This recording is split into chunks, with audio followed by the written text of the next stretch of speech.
All right, everybody. What's going on? Hopefully, you're having a great day. Hopefully, you're enjoying yourself, enjoying the nice weather wherever you are. Hopefully, it is nice weather. But so, this episode, you see the title.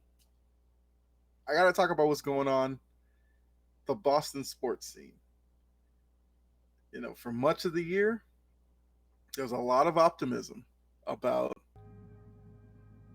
the Bruins and how great they looked, the Celtics and how, great they looked. Then you look at the Patriots, and it was like, let's see what they do with the draft. And yes, they made some improvements in the offseason. So I think there's a little bit of optimism there. Then you talk about the Red Sox, and it was like, eh, probably last place again. Red Sox were looked at as probably the worst team in the city. But now, based off of the past couple of days, it looks kind of like a reversal in the optimism, where now I feel like there's growing optimism for the Red Sox, and then the two winter teams and the Bruins and the Celtics. There's some questions about now, so I definitely want to get into that. You know, um, kind of get my thoughts on everything, and yeah, hopefully make some of you Boston fans feel a little bit better. Maybe I might make you feel worse, or we'll see. We'll see by the end of this how you feel. So, I feel like we should just rip the Band-Aid off. Let's go ahead. Let's just talk about the Bruins here real quick. So what went wrong with the Bruins? I feel like the simple answer would be the goaltending failed them at the absolute worst time in the season. Much of the year, Olmark, Swayman look like, you know, the greatest tandem that we've seen in recent years. Going to the playoffs, we know with the NHL, it's not necessarily about who has home ice, who doesn't have it. It usually comes down to goaltending play. Usually, the better goaltender, that's the team that wins the series. So when you looked at this series early on, when the Panthers were going with he's Lion or Leon, however he pronounces his last name, then they made the switch to Bobrovsky. Seemed like they were really searching for answers. The Bruins went up 3-1. Everything looked great. You start looking towards who you might see in the next round. Not saying the players did this, but myself as a fan, I was kind of looking towards the Maple Leafs or the Lightning. Then it was what, game five, how the game ended. Well, actually, 5 and 6 both ended very similarly with a misplay by Olmark, leading to a Panther goal, which gave the Panthers those wins. So, going into game seven, there were questions about who should be in net. Do you stick with Olmark, who was the guy who got you there through the regular season? Do you go to Swayman, who was the guy who was very good in a complementary role to Olmark, who also helps you get there? Montgomery was Jim Montgomery, the coach, was not in a great position. You throw Olmark out there, if he struggles, they lose game seven. Everybody will say, why didn't you put Swayman in that? You put Swayman out there, which he ultimately did. They ultimately lost. Now what are people saying? Why did he make the change? Was it smart to make the change? So look, Montgomery was in a terrible situation. I don't think that necessarily the Bruins themselves. Well, okay. So I will say in game seven, I think the Bruins played really tight. They had several opportunities where they could have taken shots early in the game, but they seemed to be passing it for what they thought was a better opportunity, which is the one thing you worry about as a top seeded team going against an underdog. That momentum becomes, such a thing that now the favorite is playing hesitant, playing passive, because that just fuels the underdog team to make them feel like, look, we're making them change the way they play. Maybe we have a shot at this. Shout out to Florida. They played really well. They played very physical. They scored timely goals. You gotta give them all the credit. But yeah, so ultimately, it's not gonna look that great when you see where the Bruins came from and how it ended.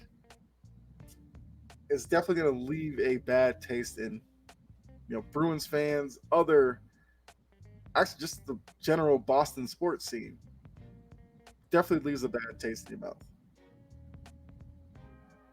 So I guess the next obvious question would have to be, who gets the blame for the Bruins collapse?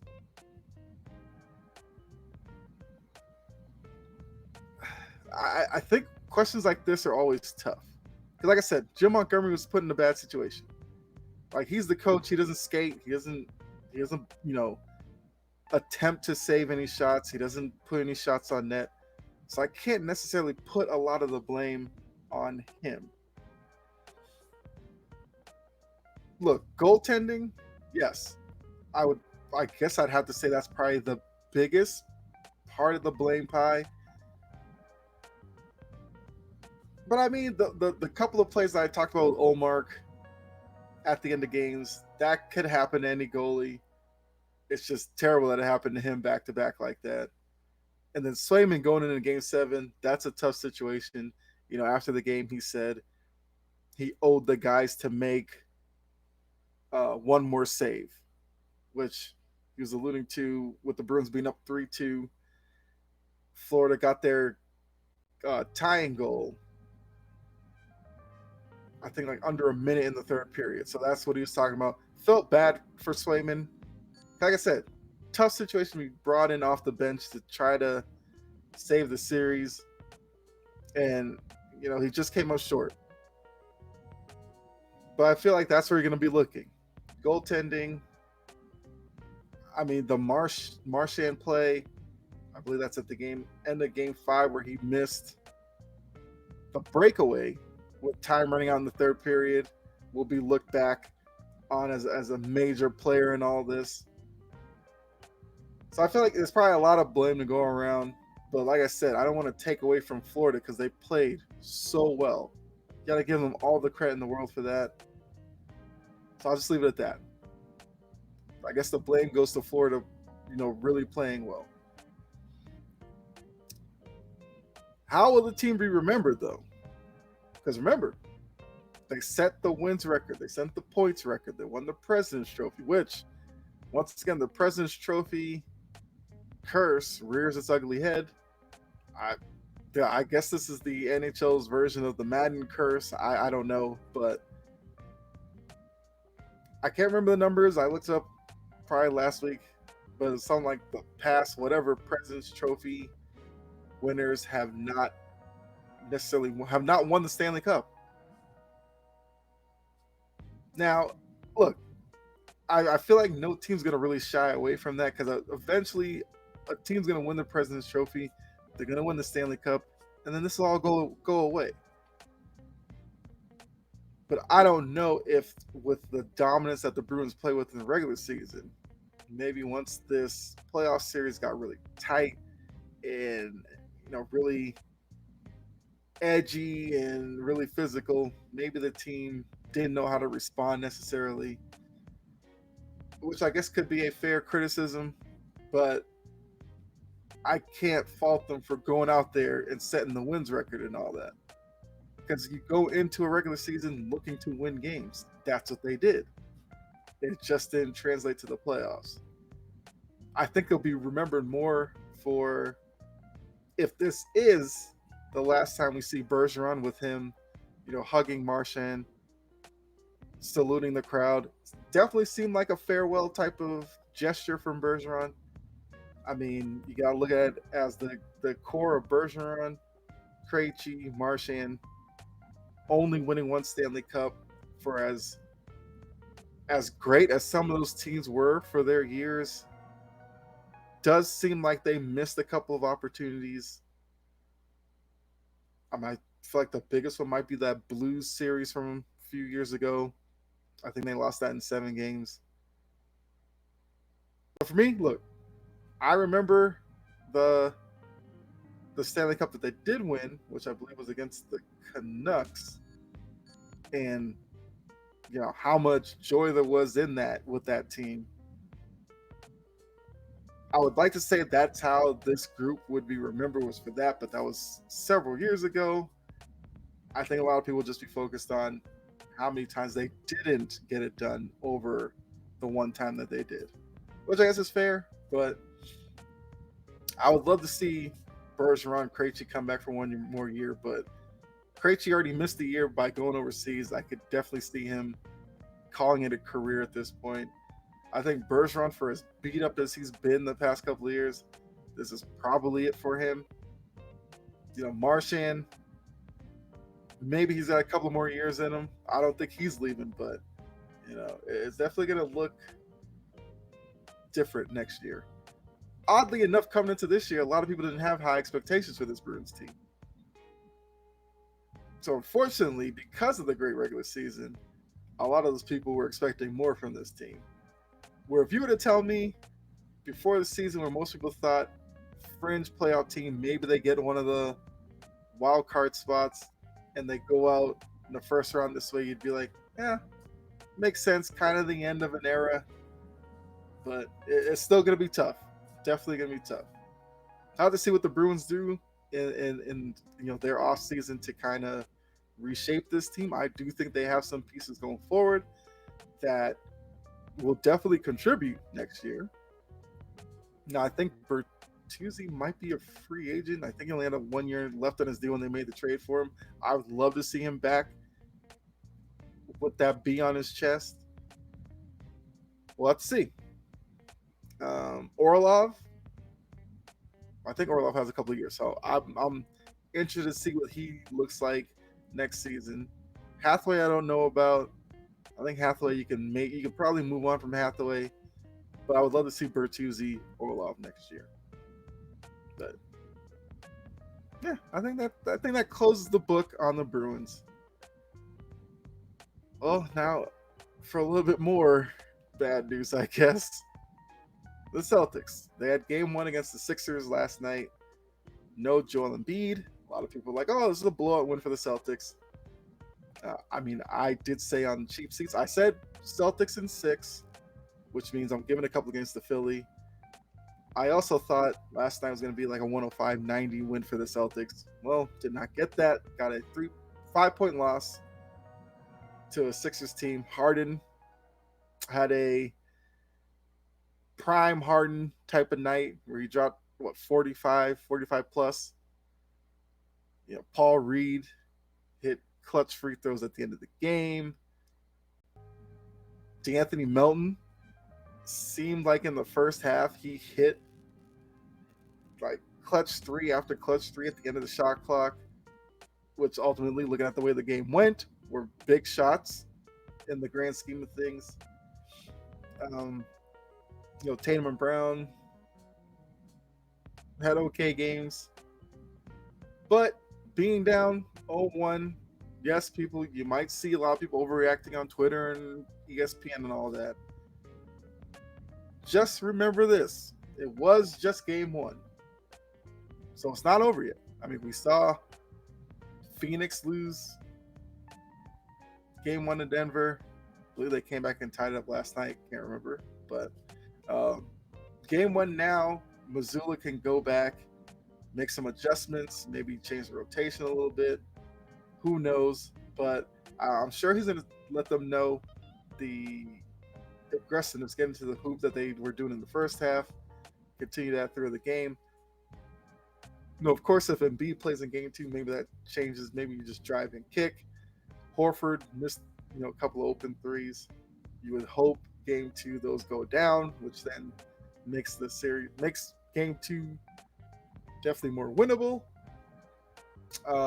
Game 2 is obviously must win for the Celtics. You don't want to go to Philly down 0-2 after losing 2 games on your home floor.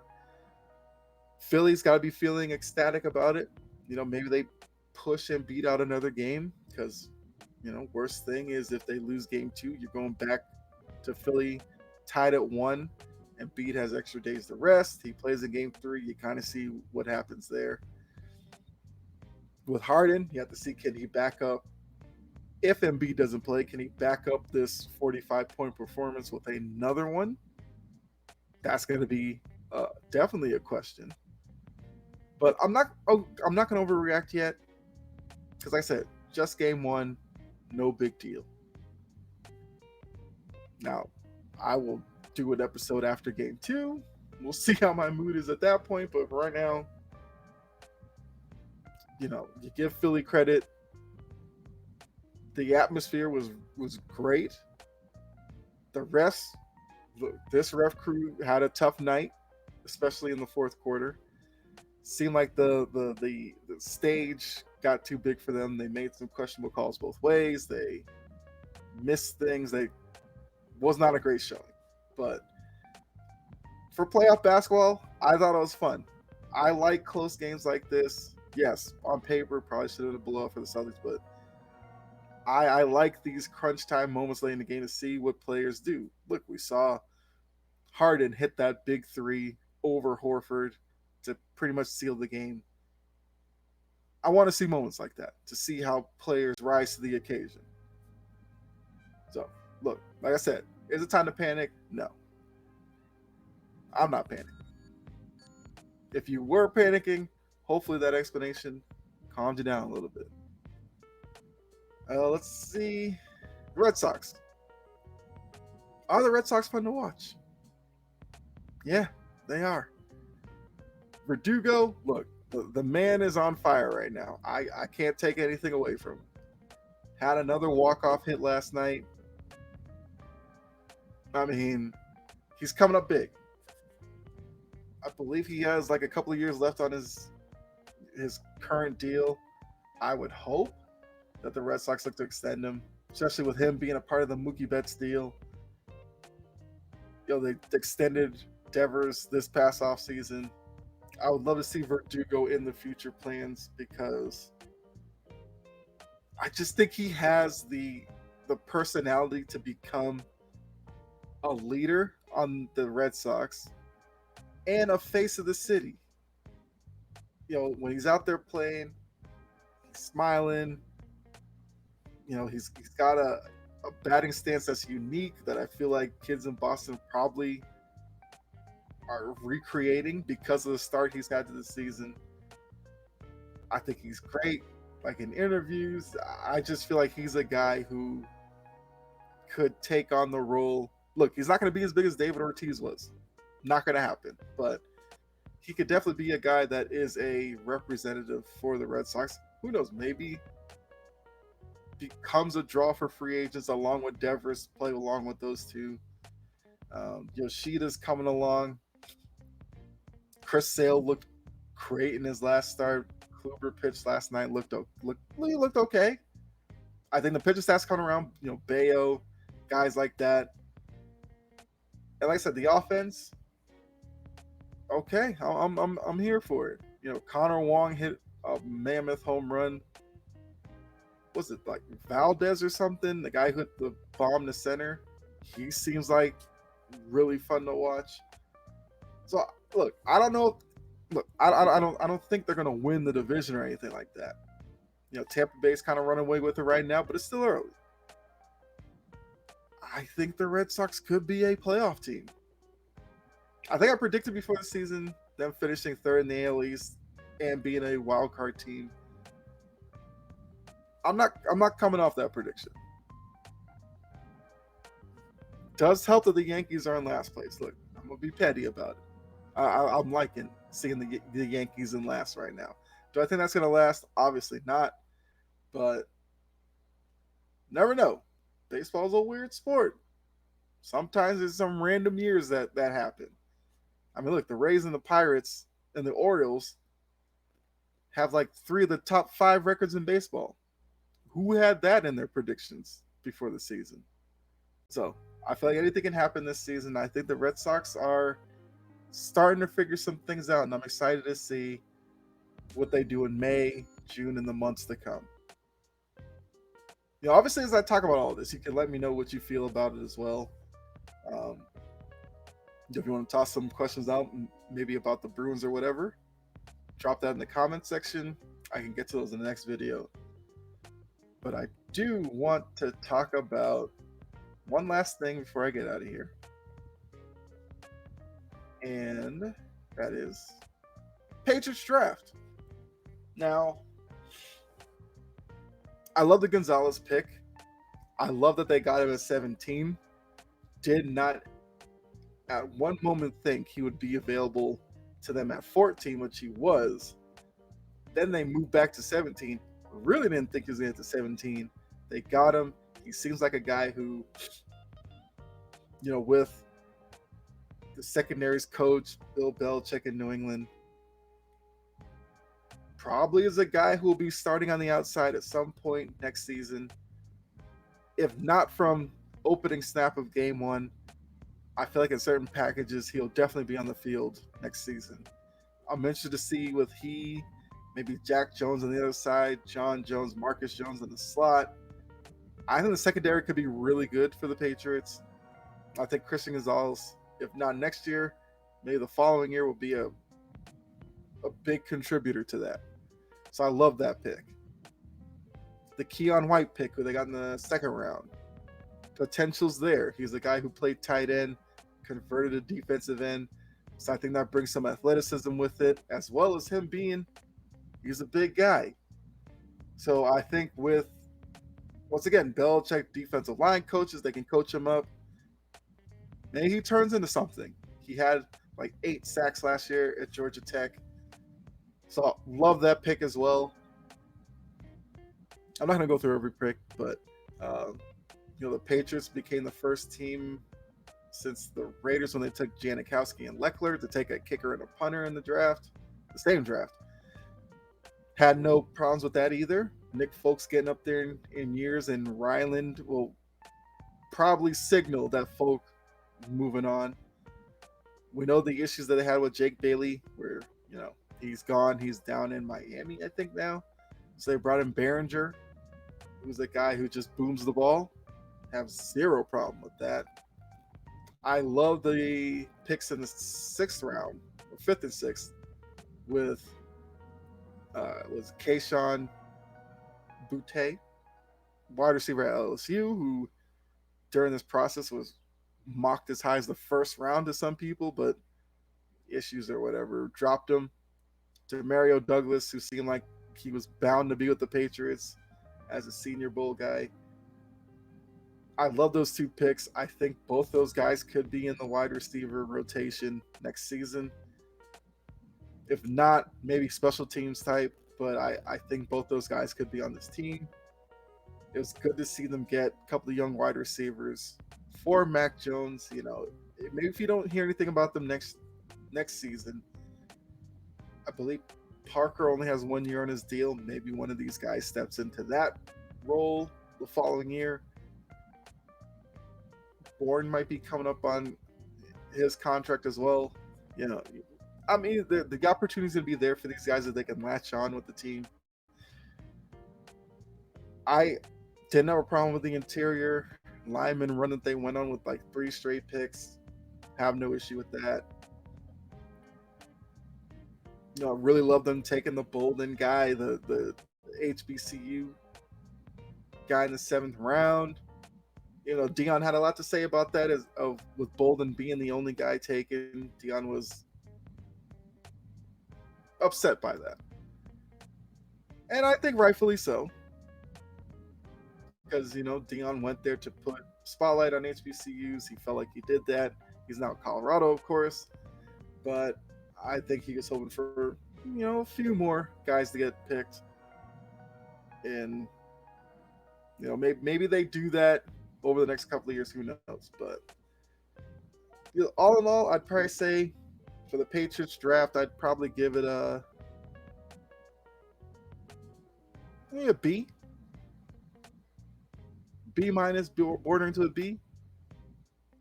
Like I said, I thought it was fine. I like some of the picks. Mapu's the guy I did not know anything about. Looked him up on YouTube. Looks like an intriguing guy.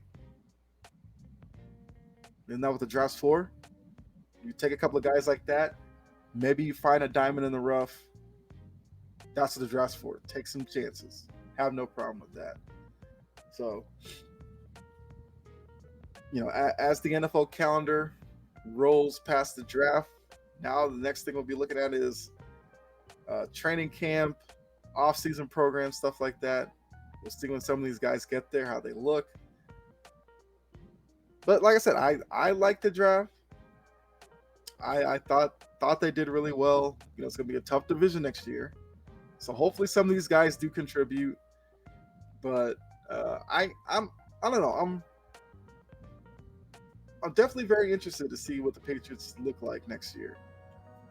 After last season, the whole Patricia issue and all that, I'm hoping that some of these picks were like Bill O'Brien saying, "Get me that guy. I can do something with them in my offense." Maybe we see, like I said, Boutte, Douglas have a role. Like I said, if Bill O'Brien targeted those guys, they took them. I like that. Also intrigued by the Malik Cunningham signing as an undrafted free agent. Because he said he's open to a position change. So I wonder what position he has in mind. He seems like a guy who could probably be a wide receiver. Could he be like a third down back? I don't know. I want to see that. Maybe he's like a Ty Montgomery. Because Ty Montgomery, who's on the team, who, to be honest with you, I forgot about because he was injured last year. I'm intrigued to see Ty Montgomery in a Bill O'Brien offense. But if Ty Montgomery maybe has another injury type year, could we get Cunningham in that type of capacity? Maybe Douglas. I don't know, but I'd like to see what Bill O'Brien has for these guys. Like I said, the Gonzalez pick made me so happy that they took that guy.